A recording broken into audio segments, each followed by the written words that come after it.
The experiment that we plan on doing is in two phases. It all centers around nanoparticle haloing, which is a phenomenon that is understudied with respect to where a smaller nanoparticle is with respect to a larger particle, and we want to know exactly where that position is. And we're taking advantage of the environment on the International Space Station where gravity would otherwise disrupt that interaction. And the next phase of the project is to use electric fields to see if we can manipulate that larger colloidal assembly into specific crystallinities.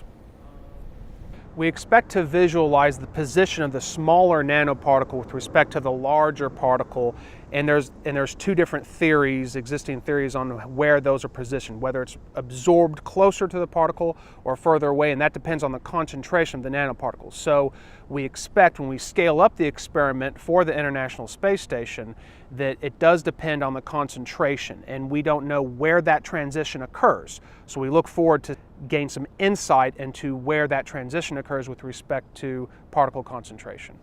Microgravity is important because we plan on scaling up the experiment, meaning that usually we cannot see these nanoparticles in their relation to a larger colloid. We plan to scale up the nanoparticles such that we can visually inspect them.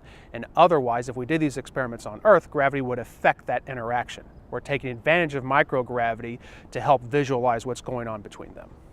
Our experiment came as part of the ISS program through the NASA EPSCoR competition. I represent a team from the state of Kentucky that includes representatives from the University of Kentucky, the University of Louisville, and Western Kentucky University, and we are taking advantage of the NASA EPSCoR program to be a part of the ISS experiments.